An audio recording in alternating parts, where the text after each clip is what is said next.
Argumentación y persuasión. Para explicar, comprender y criticar la lengua española en los medios discursivos, previamente debemos conocer exactamente cómo podemos dominar metodologías expositivas en dichos medios discursivos.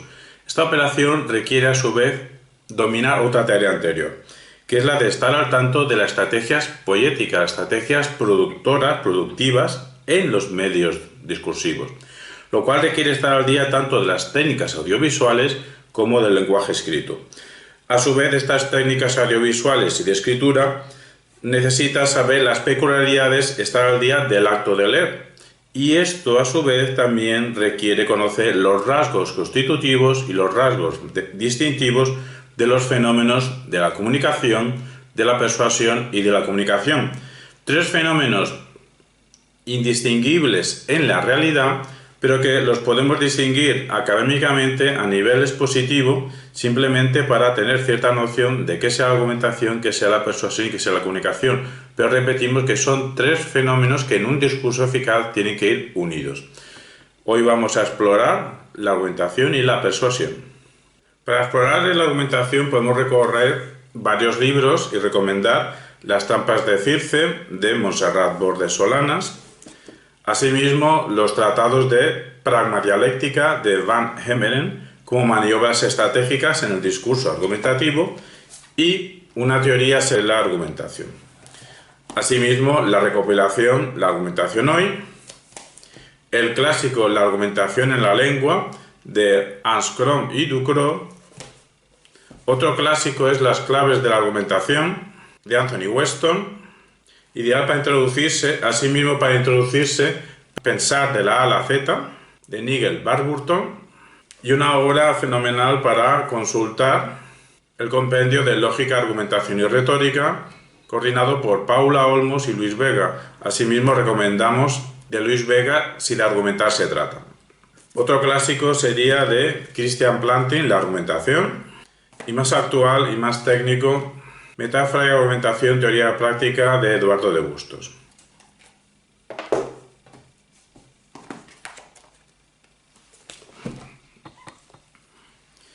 Más otros libros que sobre la marcha vamos a dar cuenta.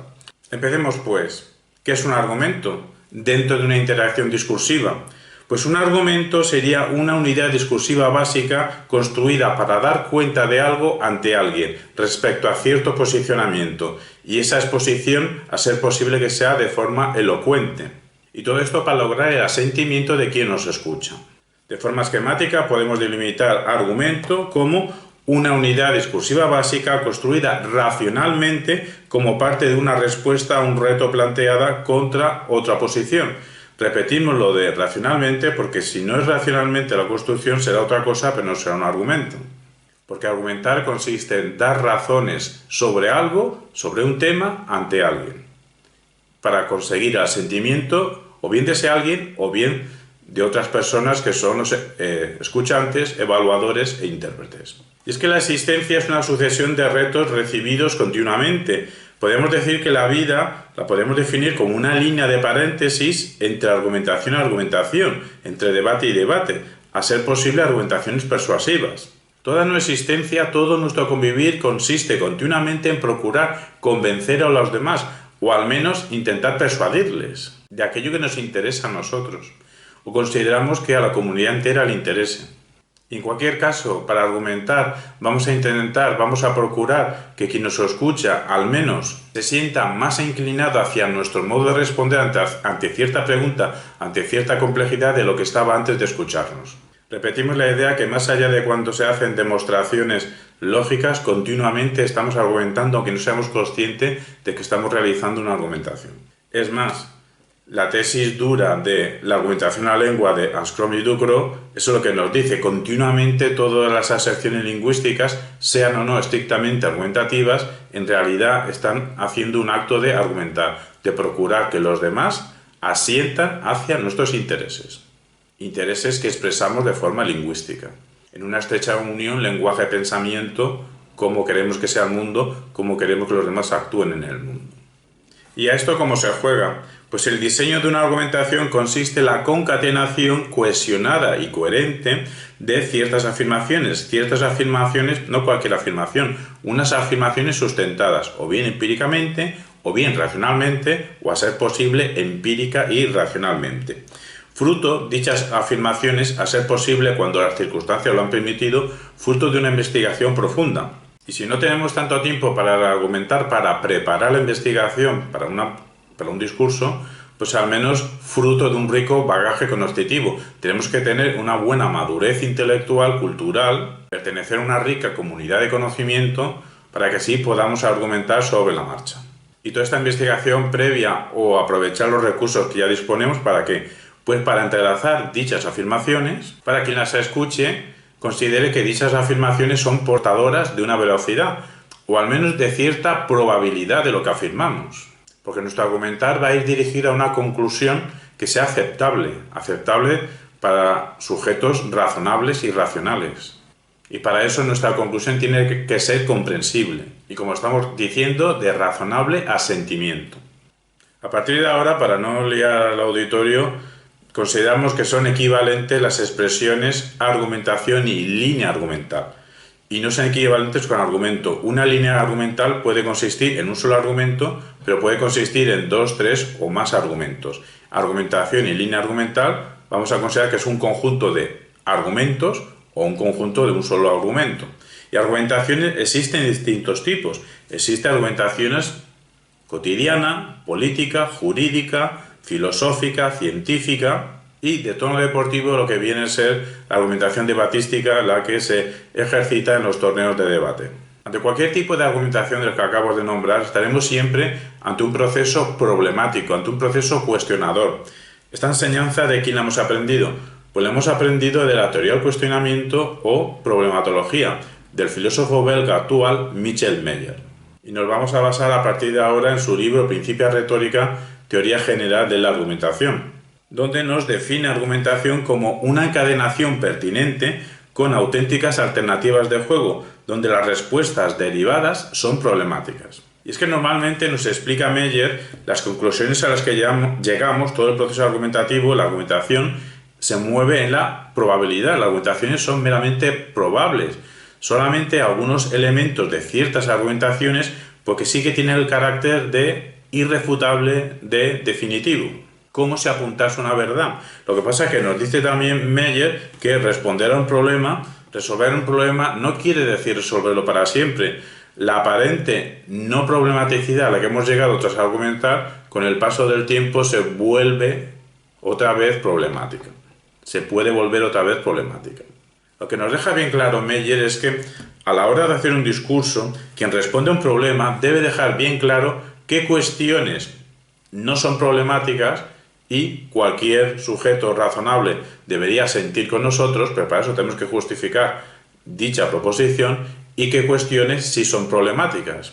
La tesis de Meyer es que, como todo es problemático, bueno, más que todo es problemático, todo es susceptible de ser problemático, todo está inserto en múltiples alternativas. Cualquier problema, detrás de él, a través de él, delante, detrás, arriba, abajo, está en contacto con distintas alternativas. Por eso la mente jamás puede concluir de forma definitiva, nos explica Michel Meyer, quien nos recuerda que la forma de un argumento, la forma general, es si esto, entonces aquello.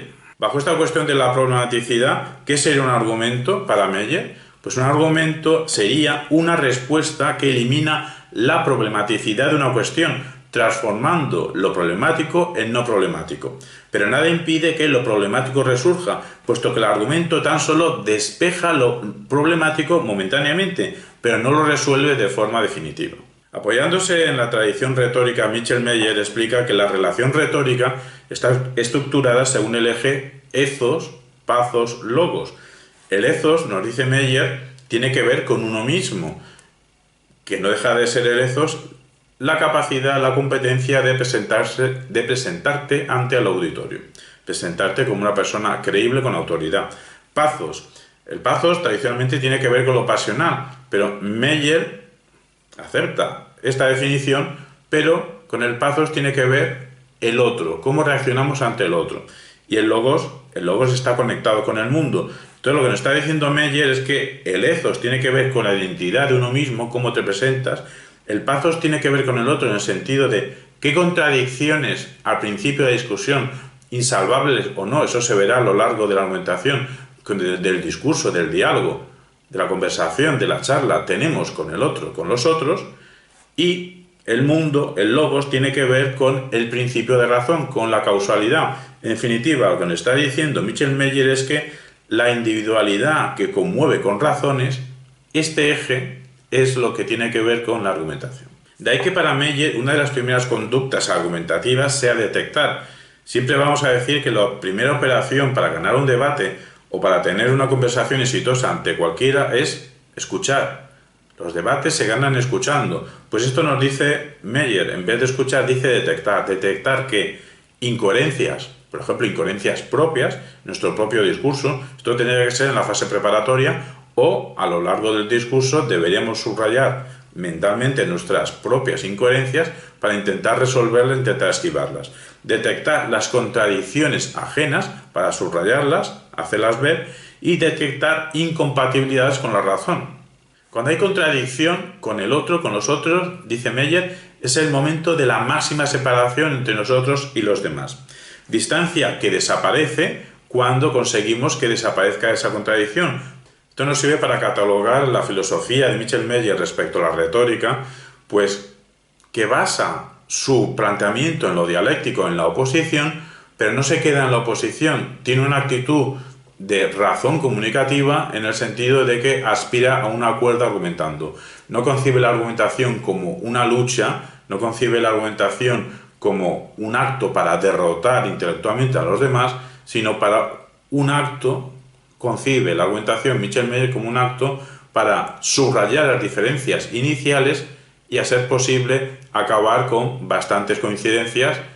¿Y eso cómo se consigue? Argumentando de forma racional, acercando nuestras posturas, mi individualidad a la tuya, sí con elementos afectivos, pero aportando razones.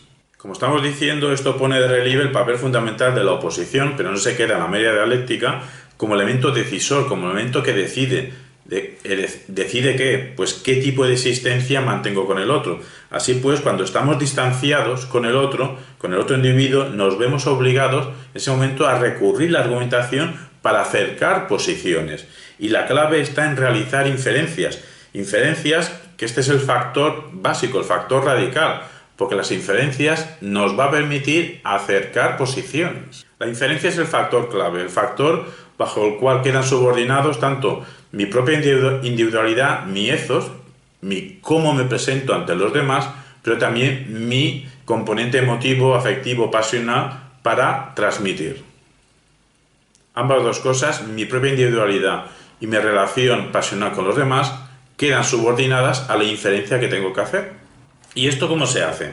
Pues el proceso argumentativo, apunta Meyer, descansa o basa su éxito en la búsqueda y el hallazgo de buenas razones que justifiquen nuestra respuesta ante cierto problema y buenas razones que critiquen las razones de la parte contraria, invitando a la parte contraria a que acerque posiciones con nosotros. Concluye Michel Meyer, y esto es una tesis fundamental en él, que un argumento que convence opera sobre la emoción personal, pathos, sobre la información factual, de hechos, sobre la información formal, sobre la estructura, información factual y formal del discurso, todo esto que es logos, y que hay un tercer elemento, y sobre las cualidades ejemplares del orador, esto es el ethos. Pathos, logos, ethos. Es decir, afectividad aplicada a una información pertinente depositada en una estructura cohesionada que se transmite con una adecuada, convincente y elocuente oratoria. Y aunque ha habido, se explica Meyer, doctrinas de la retórica que han privilegiado un elemento de estos tres que hemos dicho, bien solo el ethos, o sobre todo el ethos, o sobre todo el logos, o sobre todo el pathos, para Meyer de lo que se trata es del entrelazamiento ethos, logos, pathos, de la forma, del fondo y de la conmoción. Para Meyer, un buen orador es aquel que con sus argumentos se une a los valores del otro, creando así una identidad con él, una identidad compartida. Ese sería el objetivo o la utopía, y suprimiendo la distancia entre ambos. Y como argumentación y persuasión están unidas, son inseparables en el fenómeno discursivo, pues Meyer también nos está hablando en este momento de la persuasión. Para Meyer la persuasión sería un fenómeno que reúne a cierto auditorio afectivamente con cierto orador que debería tener cierta autoridad. Todo esto a propósito de cierta cuestión sobre la cual nos hemos planteado y cierta cuestión sobre la que debatimos lógicamente. De esta manera, un argumento para Meyer sería resolutorio si llega a un acuerdo. Y Meyer precisa lo siguiente: si todo fuera problemático, pues entonces no se podría decir nada. Pero también precisa que si nada fuera problemático, entonces nunca habría acuerdo. Pues en medio de este juego, de estos límites de si todo es problemático o nada es problemático, en medio quien juega es la argumentación. ¿Y a esto cómo se juega? Pues específicamente nos dice Meyer que para resolver una cuestión hay que descubrir lo no problemático en lo cual el interlocutor y el locutor coinciden. Saber argumentar pasa entonces por saber hallar las diferencias que regulan los desacuerdos y saber hallar las identidades que regulan los acuerdos. Y de forma muy bella sintetiza Meyer todo lo que estamos diciendo.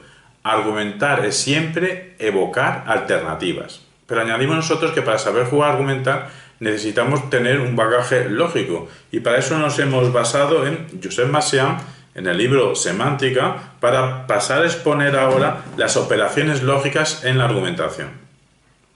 Pasamos pues a exponer ahora las operaciones lógicas en la argumentación apoyándonos en Josep Massieu. Primera operación, implicación analítica. Relación entre dos oraciones P y Q de tal forma que, sabiendo el significado de P y Q, si se da el caso de que si P es verdadera, entonces Q también debe serlo. En tal caso, la oración P implica analíticamente la oración Q. Segunda operación, implicación lógica. Implicación analítica en virtud de la contribución semántica de las expresiones lógicas que contenga, como y, o, si entonces, alguna, hay. Tercera operación, contradicción. Oración que sabemos que es falsa apelando únicamente a nuestro conocimiento lingüístico. Oración cuya negación es una verdad analítica, la que sabemos que es verdad simplemente conociendo su significado. Siguiente operación, oposición. Relación entre dos oraciones de tal forma que simplemente con nuestro conocimiento lingüístico podemos saber la imposibilidad de la verdad de ambas a la vez. Siguiente operación, la presuposición. Implicación analítica entre dos oraciones de tal forma que al afirmar P estamos dando por supuesto la verdad de Q en cuanto a información tratada como estando en trasfondo. Asimismo se da la preservación de Q bajo negación de P. Siguiente operación, presuposición pragmática. Relación no entre oraciones, sino entre individuos y proposiciones de tal forma que presuponer, dar por supuesto, Q, al afirmar P, es una actitud de los hablantes. Penúltima operación, ambigüedad estructural. Propiedad semántica de las oraciones que tienen más de un significado debido al hecho de que tienen asociadas al menos dos estructuras diferentes, tratándose de una ambigüedad diferente de la ambigüedad léxica. Y última operación que queremos nombrar, anomalía. Propiedad semántica presente en las oraciones en las que se pretende atribuir alguna propiedad a una entidad que no es de la categoría apropiada para poder tener este tipo de propiedad, ya sea por un caso de malformación o imposibilidad o incompatibilidad. Otra cuestión relacionada con el conocimiento que queremos subrayar es que existe una conexión epistemológica, una conexión relacionada con la relación entre los sujetos y los objetos a la hora de conocer, una relación, decimos, entre el predicado aseverar y el predicado argumentar. Conexión que por nuestra parte, desarrollando trabajos de Williamson, García Carpintero, Manuel Pérez Otero y Jean-Blaise Gris, pues hemos desarrollado una regla de cómo argumentar, o que debería cumplir el debatiente el hablante que pretende realizar una eficaz argumentación. Se trata de la regla del conocimiento de la transmisión sin propósito de engaño de un discurso verosímil, discutible, elocuente intencionalmente, teatralizado en una situación de debate. Y dice así: aseverar P. Bueno, por P entendemos cualquier proposición. Aseverar P en una argumentación presupone 1. No mentir, no manipular, y persigue 2. Provocar la adhesión del auditorio evaluador, precisándose entonces 3. una respuesta que tenga dos características, una respuesta con fuerza explicativa y expresada elocuentemente. Y además también presupone 4. Dar a entender que P es el caso. 5. Que los destinatarios evaluadores no duden de que P, por lo que requiere 6. Suministrar a los receptores evaluadores apoyos a través de inferencias. Y 7. P debe parecer verosímil a los receptores cuando reconstruyen nuestra argumentación. Y 8. Todo esto bajo una intencionalidad deportiva, de juego limpio y bajo una intencionalidad pedagógica de ofrecer explicaciones. Cabe señalar que la expresión actividad inferencial no hay que entenderla de una forma estrecha, reducida, sino hay que entenderla de una forma amplia, pues si la entendemos de una forma amplia, así podremos ubicar, podemos incorporar las metáforas como elementos materiales susceptibles para hacer inferencias. Porque las metáforas y otros recursos retóricos tienen capacidad inferencial. Siguiendo Manuel Bermúdez y Lucena, en su manual de debate de 2019, podemos señalar los 3 tipos básicos de argumento. 1. Argumento lineal, que tiene que ver con lo siguiente, una operación que tiene 2 elementos. Primero, una afirmación, una tesis. Una tesis no es simplemente estar a favor o en contra de algo. Una tesis, una afirmación, es estar a favor o en contra de algo, pero dando una motivación. Repetimos. A, una afirmación, si me paso del argumento lineal, y B, un razonamiento. ¿Y en qué consiste un razonamiento? ¿O qué elementos tiene un razonamiento? En primer lugar, una premisa. A continuación, al menos una segunda premisa. Puede haber más premisas, pero al menos 2 premisas. A continuación, tiene que haber una justificación de la relación, de la conexión entre dichas 2 o más premisas. Finalmente ya viene la conclusión. La conclusión es la afirmación inicial que estábamos haciendo. Pero aquí no queda la cosa, porque debemos dar unos apoyos, debemos dar unas evidencias, debemos dar unos materiales que justifiquen ese razonamiento que hemos hecho. Es decir, debemos exponer unos hechos que despejen dudas. Nos comentan Bermúdez y Lucena que el segundo argumento básico es argumento lineal con garantía de respaldo. ¿Esto qué significa? Bueno, argumento lineal, exactamente el anterior. Con garantía de respaldo, lo que significa es que al argumento lineal le añadimos la prueba de la inferencia. Hay que probar toda esa inferencia que hemos hecho en argumento lineal, hay que probarla. ¿Y cómo se prueba? Pues dando una garantía de dicho razonamiento y luego dando un respaldo de la garantía que acabamos de decir. ¿Esto en quién se basa? Pues esto se basa en Toulmin, los usos de argumentación. Clásico tratado de argumentación que tiene que ver con el mundo jurídico y que va más allá de la argumentación racional tradicional. Digamos que sobrepasa la estrechez de los rígidos sistemas formales. Y el tercer argumento básico que nos dicen Bermúdez y Lucena es el argumento por analogía. Un argumento lineal donde la garantía es una analogía. ¿Y qué es una analogía? Pues una situación cuya estructura sea equivalente al argumento que intentamos exponer, difundir. Una analogía que pueda ser compartida por una audiencia razonable. Y basándose asimismo en Bermúdez y Lucena, pero también en toda la terminología y la actitud de Van Emeren en su teoría pragmática de la argumentación, pues decimos que una línea argumental o argumentación, como hemos dicho al principio, puede constar de un solo argumento o puede constar de varios argumentos. Esto hay que entenderlo muy bien para no confundir, no son sinónimos. La expresión argumento y argumentación no son sinónimos. Lo que son sinónimos es la expresión argumentación y línea argumental. Y ambos dos fenómenos, la argumentación o línea argumental, que es lo mismo, pues puede constar de un argumento o de varios argumentos. Vamos a especificar varias argumentaciones. Nos basamos asimismo en Bermúdez, pero también toda la terminología de la pragmadialéctica de Van Emeren. Ahí vamos a hablar de 5 modos. Primer modo, argumentación única o simple. Se comunica una tesis respaldada por un solo argumento. 2. Argumentación múltiple o convergente. Se comunica una tesis respaldada por 2 o más argumentos separados entre sí. Estos argumentos son independientes entre sí, pero están coorientados hacia la tesis. La tesis inicial que queremos exponer, que exponemos, asimismo es la conclusión a la que queremos llegar. 3. Una argumentación compuesta subordinada. También lo podemos llamar estructura encadenada. Se comunica una tesis que está respaldada por un argumento. Dicho argumento está respaldado por otro argumento. Estas cadenas las podemos alargar. No alargar infinitamente, sino no sería una argumentación, sería una ineficacia total. 4. Argumentación compuesta coordinada o estructura dependiente. Se comunica una tesis respaldada por dos o más argumentos, pero argumentos coordinados entre sí, es decir, unos argumentos que se retroalimentan mutuamente. Y 5, o quinto modo de argumentación compleja. Se comunica una tesis respaldada por una variedad de bases independientes entre sí, pero que están coorientadas hacia la tesis, requiriendo una de esas bases o varias de esas bases, requiriendo a su vez un fundamento. Hasta ahora hemos dicho algo sobre argumentación, vamos a decir algo básico sobre la contraargumentación, esa operación que tenemos que prever y luego desarrollar para atacar, para criticar la argumentación contraria. Nos vamos a apoyar en Robert Trapp y Stephen L. Johnson. Podemos decir que las operaciones básicas de contraargumentación son dos. Primera operación básica de contraargumentación: evaluar los argumentos opuestos. Evidentemente hay que evaluarlos, hay que sopesar sus debilidades y también sopesar su fortaleza. ¿Y esto cómo se hace? ¿Cómo se evalúa? Pues en función de unos estándares de calidad argumentativa, que son los siguientes, de forma abreviada.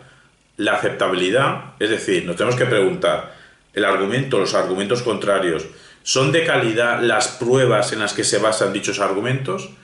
Otro estándar de calidad es la relevancia. Nos tenemos que preguntar, ¿es de calidad la conexión entre el fundamento y la afirmación, la tesis contraria? Y la suficiencia. Nos tenemos que preguntar, ¿será un nivel de certeza adecuado para la aceptación de la afirmación por parte de una audiencia razonable?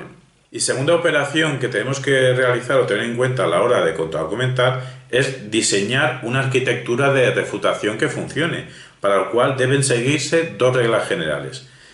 Primera regla o subregla de esta regla general de diseñar una arquitectura de refutación que funcione.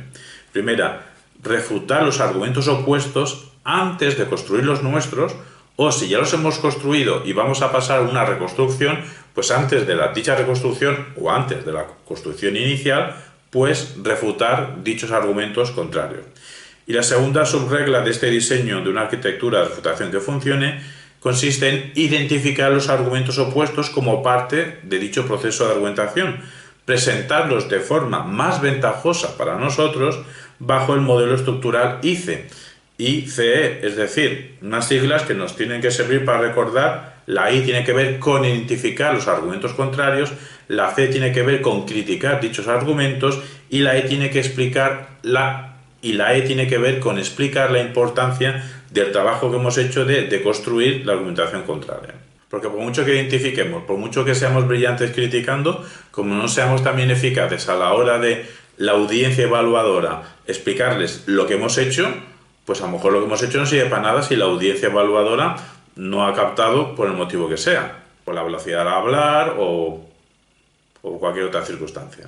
Respecto a los esquemas argumentativos, y ahora vamos a nombrar a Perelman y Obrestiteka, que son los autores de otro tratado clásico titulado exactamente Tratado de la Argumentación, también de 1958, como la otra obra clásica de la argumentación.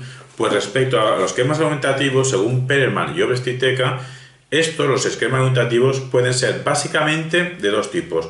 Puede haber dos procedimientos.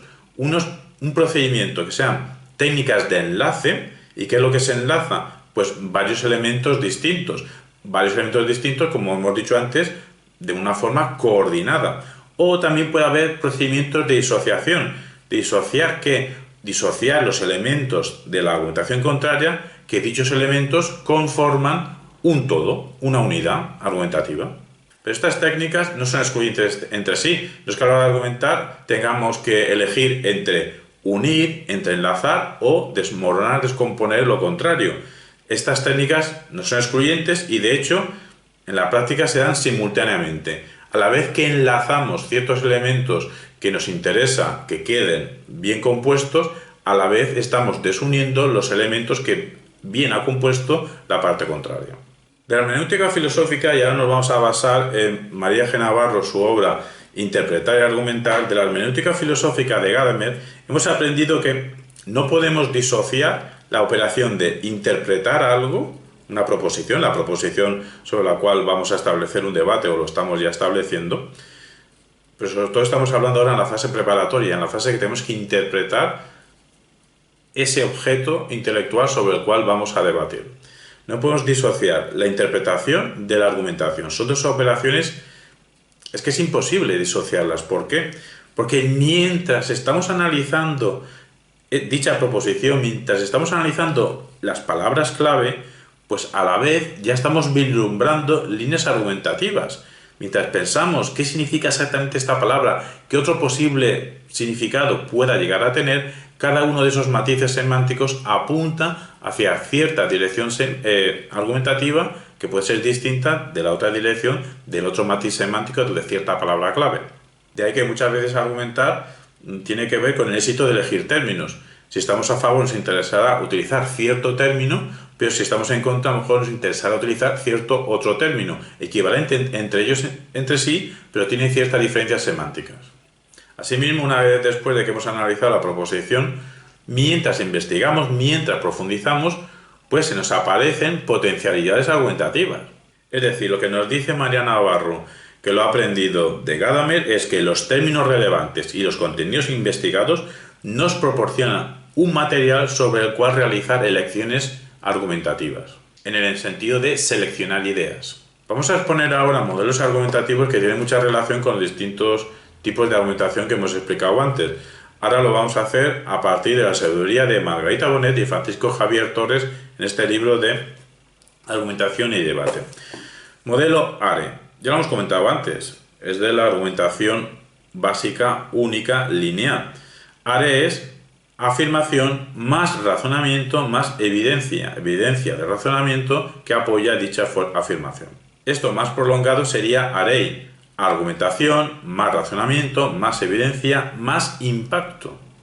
Nosotros también incorporamos IRA pero dentro de un ARE, dentro de una argumentación razonada y evidenciada. En un momento dado podemos aportar una impresión, más adelante repetimos eso que ha impresionado o debería haber impresionado a la audiencia y finalmente hacemos la asociación, es decir, explicamos cómo contribuye dicha impresión a la razón argumentativa que queremos que la audiencia asienta con nosotros. Otro modelo es SAIC, sentencia más análisis más ilustración más conexión. ¿Conexión de qué? Conexión de esa ilustración, conexión de esa imagen construida. Vamos a asociar dicha ilustración, dicha imagen, con el mecanismo racional que estamos estableciendo. Repetimos, una sentencia, una tesis, esa tesis la analizamos, ese análisis lo ilustramos y hacemos una conexión de dicha imagen, dicha ilustración con ese análisis racional. El modelo Toulmin lo hemos dicho antes, pero ahora decimos sus elementos básicos. Toulmin dice que para argumentar hay que establecer una tesis, esa tesis debe tener una base, un razonamiento, pero dicho razonamiento no podemos quedarnos ahí. Hay que buscar una garantía de dicho razonamiento, pero luego tampoco podemos quedarnos ahí. Hay que buscar un respaldo de dicha garantía. A la vez, en el proceso de investigación, tenemos que tener en cuenta la reserva, tenemos que prever qué nos podrá decir la argumentación contraria. Evidentemente, cuando estamos argumentando, nosotros no decimos la reserva, nosotros no decimos los puntos débiles sobre los cuales nos pueden atacar, eso nosotros lo hemos previsto. Pero lo que sí que hemos previsto es el calificador modal. Vamos a calificar en qué medida probablemente nuestra propia argumentación se acerca a la verdad y en qué medida la argumentación contraria se aleja de la verdad. También tenemos el modelo comparativo, que significa argumentar más escuchar más comparar. Es decir, se trata de establecer un contraste en lo que nosotros decimos y lo que dicen los contrarios. Nosotros incorporamos el modelo TDC, el modelo basado en teoría del conocimiento o pensamiento crítico. En principio comparte lo que estamos diciendo. Tiene que haber una tesis, un posicionamiento motivado. No decir solo estoy a favor o en contra de algo, sino estoy a favor o en contra de algo por tal cosa. Una tesis, más un razonamiento, más un apoyo material, unos materiales que sean empíricos, que sean racionales, o que sean experienciales, o que sean teóricos. Hasta ahora estamos diciendo lo mismo. En la fase preparatoria tenemos que tener en cuenta la tesis, el razonamiento, la argumentación, el apoyo empírico, racional, experimental, teórico del equipo contrario, de la parte contraria. Hasta ahora no estamos diciendo nada nuevo. Lo nuevo del modelo TDC es que hay que tener en cuenta las implicaciones, las repercusiones, las posibles consecuencias. Lo que pasa es que la palabra consecuencia implica una relación de causa y efecto. Dejémoslo en repercusiones. Las implicaciones tienen que ver que seamos conscientes de si nuestro punto de vista al final es el que se elige, es el que triunfa socialmente, qué repercusiones va a tener y asimismo qué repercusiones habría si al final la sociedad elige la perspectiva contraria. Pues planteamos las repercusiones contrarias que emergerían y las repercusiones de nuestro propio punto de vista que emergerían. Hombre, evidentemente haciendo ver que lo interesante para la sociedad son las repercusiones de nuestra perspectiva. Bueno, y finalmente una conclusión, evidentemente. Ahora vamos a simplemente nombrar, no vamos a explicarlas por mor de la brevedad de esta comunicación, algunas estrategias argumentativas. Estrategia argumentativa de una apertura constructiva, es decir, abrir posibilidades para convencer, cambiando incluso el terreno de juego sobre la marcha a través de pensamientos creativos. Esto puede despistar mucho a la parte contraria. Estrategia argumentativa de interpretación de los datos contrarios y también de los datos nuestros, haciendo ver cuán relevantes son los nuestros y cuán poco relevantes o no suficientemente relevantes son los datos que utiliza la parte contraria. Estrategia argumentativa de esperar del otro equipo la mejor respuesta. Evidentemente vamos a prepararnos de esa manera. Estrategia argumentativa de plantear una línea argumental sorprendente, a ver cómo es capaz la parte contraria sobre la marcha de responder a esa sorpresa que le hemos planteado, a esa originalidad. Estrategia argumental de establecer el campo argumental a través de los términos del debate, de las palabras clave. Estrategia argumentativa de la neutralización del lenguaje de la terminología de la parte contraria, porque tendrá ciertos valores, tendrá ciertos sesgos que orientan hacia lo que le interesa a la parte contraria y nosotros tenemos que ser capaces, esto es una estrategia argumentativa, tenemos que ser capaces de neutralizar esa orientación que quiere dirigir persuasivamente la parte contraria. Estrategia de utilizar nuestras primeras intervenciones para construir. Estrategia de un argumento trampa, estrategia argumentativa del peso de la carga de la prueba, estrategia argumentativa de hacer una metáfora como eslogan, estrategia argumentativa de ofrecer un razonamiento no absolutamente correcto, pero persuasivo y eficaz comunicativamente. Esta idea nos la ha proporcionado Miguel Ángel Quintana Paz y dicho razonamiento pues puede ser un razonamiento o bien apoyado en una autoridad, o bien un razonamiento generalista, o bien un razonamiento comparatista. Estos tres factores tienen fama de no ser una argumentación correcta, lógicamente, pero bueno, depende cómo se plantee, depende cómo sepamos orientar, depende cómo sepamos transmitir, pues puede tener un éxito discursivo. Estrategia argumentativa de enlace cuasi lógico, estrategia argumentativa de enlace basado en la estructura de lo real, estrategia argumentativa de enlace que tienden a fundamentar lo real, estrategia argumentativa de disociación, estrategia argumentativa de limitación de la argumentación, estrategia argumentativa vinculada con la causalidad, estrategia argumentativa sobre las creencias de terceros, estrategia argumentativa de lo pragmático instantáneo, estrategia argumentativa desde la afectividad, estrategia argumentativa de evidencialidad. Hay más estrategias, pero lo dejamos aquí. A partir del principio argumentativo definido por Catalina Fuente y Esperanza Alcaide en su obra La argumentación lingüística, sus medios de expresión, pues nosotros hemos desarrollado el principio de argumentatividad debatística. Pasamos a exponer el principio de argumentatividad debatística que hemos desarrollado en 5 puntos. Primero, la relación argumentativa debatística se establece entre dos entidades abstractas, si R, entonces C, susceptibles de ser expresadas mediante unidades discursivas, en la que R es un conjunto de razones para la conclusión C, dándose en un debate las circunstancias 1A, de que tanto R como C deben estar explícitamente expresados, pues la escenificación se guía por el objetivo general de que el jurado nos entienda prácticamente y perfectamente. Y 1B, de que el límite de R es superior al de C, pues consta de varias unidades discursivas con distintas funciones: tesis, explicación de la tesis, análisis crítico de la tesis, refutación justificada de la antítesis del equipo contrario, contestación de las interpretaciones aceptadas, implicaciones de las dos tesis en disputa. 2. La relación argumentativa debatística contesta una pregunta planteada frente a otro equipo, con la misión de imponer la tesis contraria a otro equipo, es decir, la tesis propia, ante unos jueces escuchantes, evaluadores y traductores.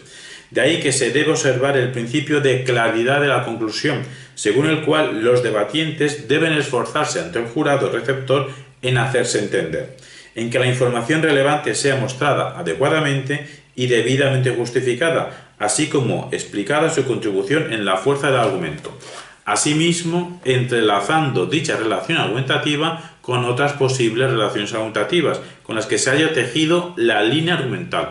Todo ello para que cada juez, en su posterior fase valorativa, sea capaz de establecer C a partir de R y ser convencido, persuadido, de su mayor fuerza. 3.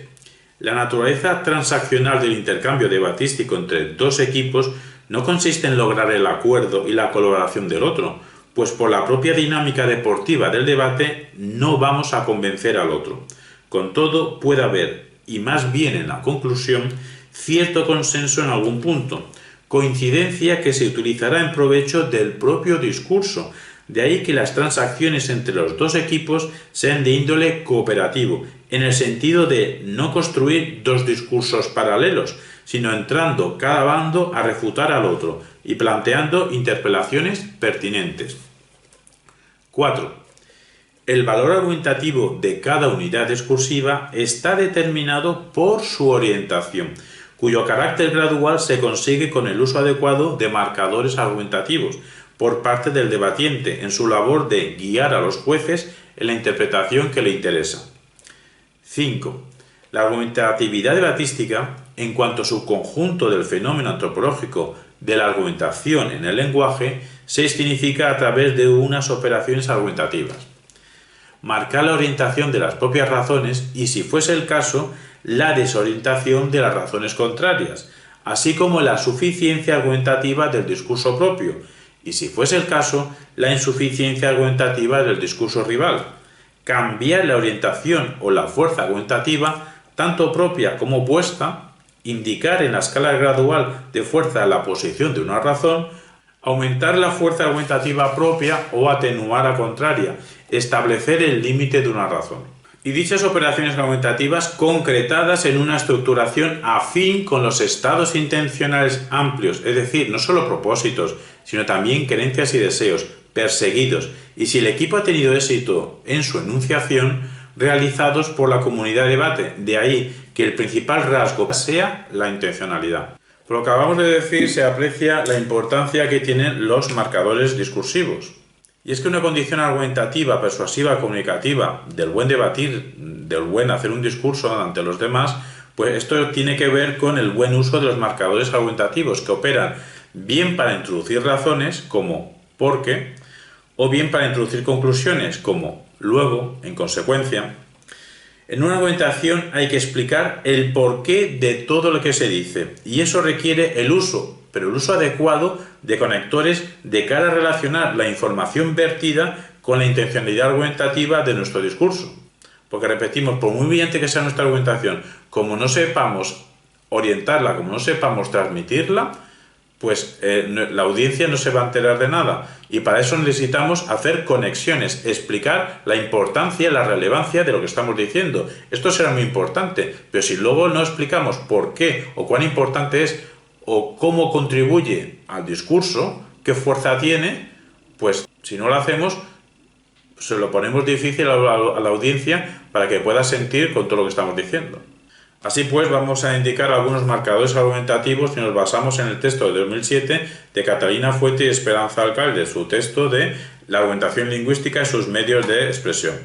Citamos: calificadores argumentativos, probablemente, quizá, al parecer; conectores argumentativos, asimismo, ahora bien, total, en suma, en cualquier caso, al fin y al cabo, y además, entonces, pues, por consiguiente, por lo tanto, por eso, por ello, por esto, por este motivo, por ese motivo.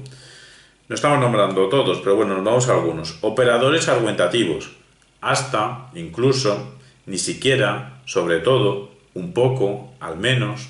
Elementos de fuerza argumentativa, verdaderamente, claro, por supuesto, desde luego, maravillosamente, abrumadoramente, magníficamente, extraordinariamente, mínimamente, nada menos que, más o menos, especialmente, particularmente.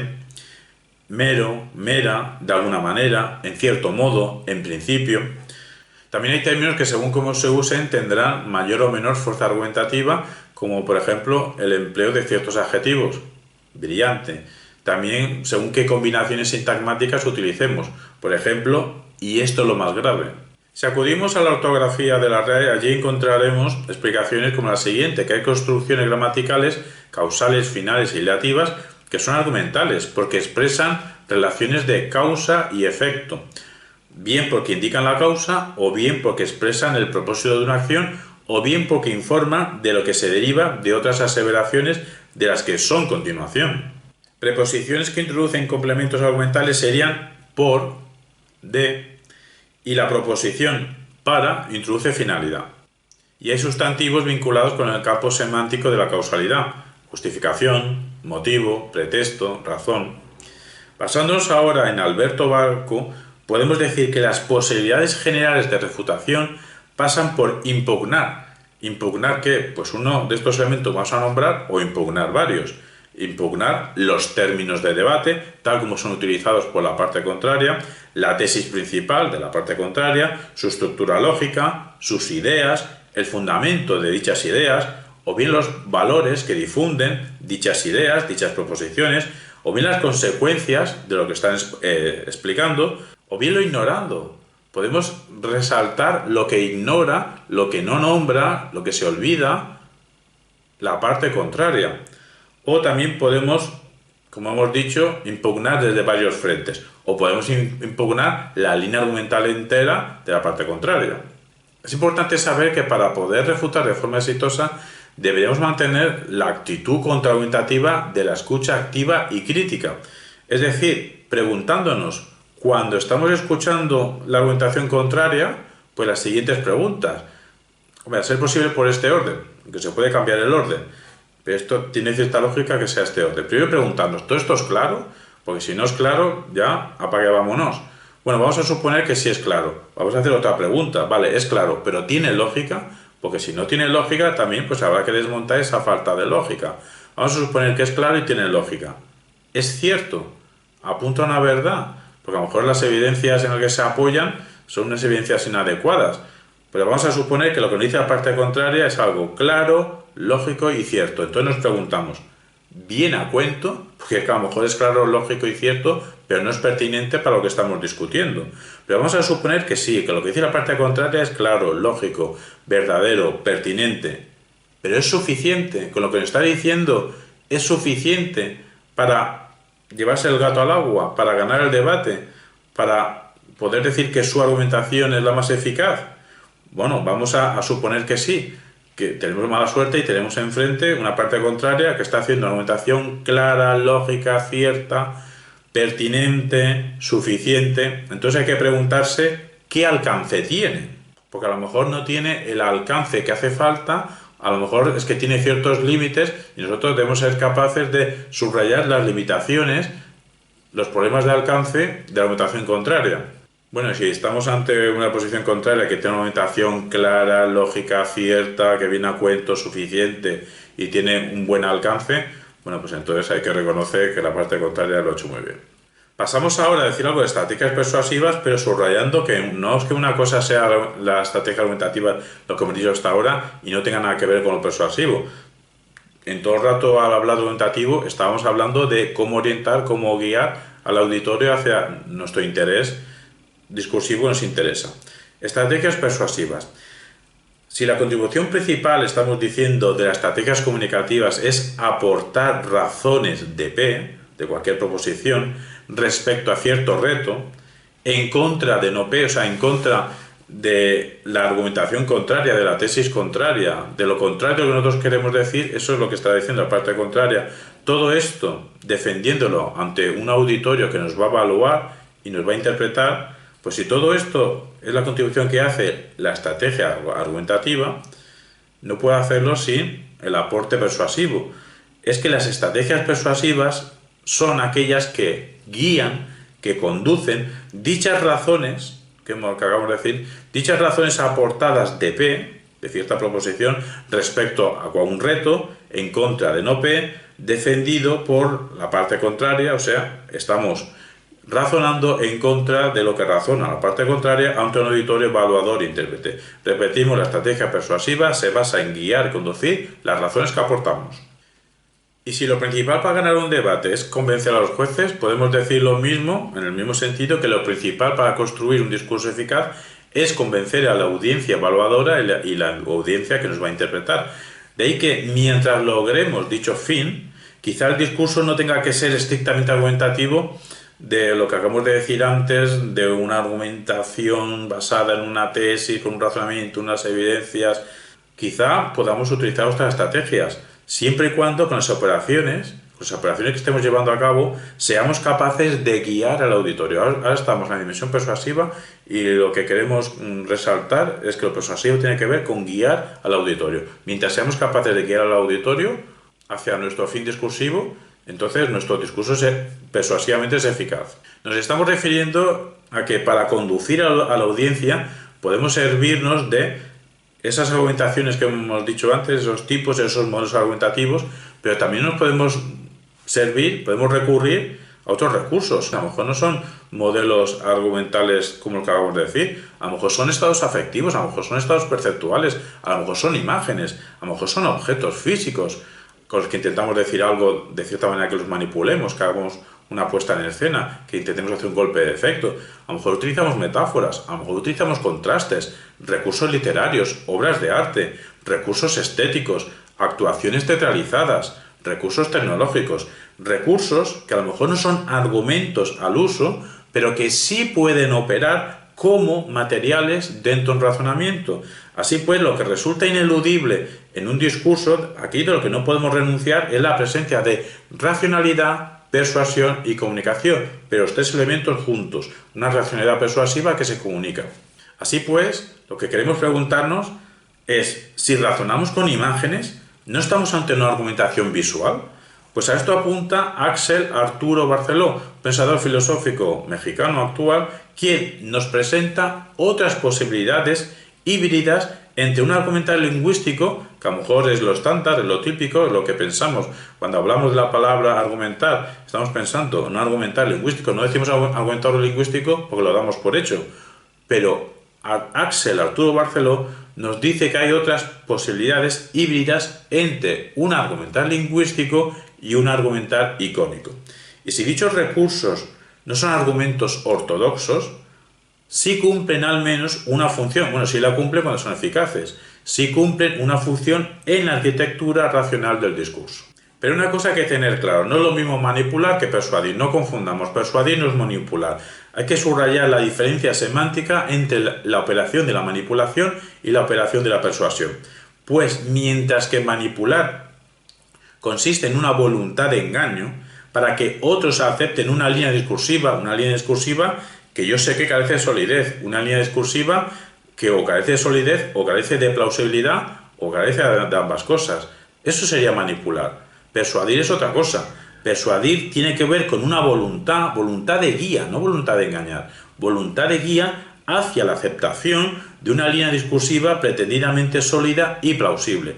Quizá la parte contraria, si se ha preparado, es incapaz mentalmente de asumir nuestra propia línea, pero quizás sí, o ese es el objetivo nuestro, otra audiencia que no es el rival directo, otra audiencia, si nos escucha a ambos dos, pues debería, si nosotros somos eficaces, asentir ante nuestra línea discursiva, que nosotros estamos obligados, si queremos operar bajo unos códigos de deportividad, de utilizar líneas sólidas y plausibles. Y ahí nuestra voluntad de guía. Si hacemos eso, estamos persuadiendo.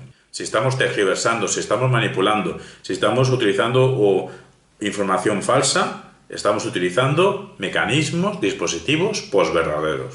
En líneas generales, tal y como nos explica Eduardo Bustos, y tal como nos explica Eduardo Bustos en colaboración con Roberto Feltrero, el fenómeno de la persuasión pues es un fenómeno que tiene que ver con lo neuronal, porque el fenómeno de la persuasión parece ir acompañado de un cambio de estructuras neurales específicas, en el sentido que cuando se produce la persuasión, si se produce, pues ¿qué está pasando en el cerebro contrario? Pues está pasando, bueno, el cerebro contrario, a lo mejor en el rival directamente no, pero al menos sí en el auditorio evaluador que está escuchando ambas partes que están discutiendo.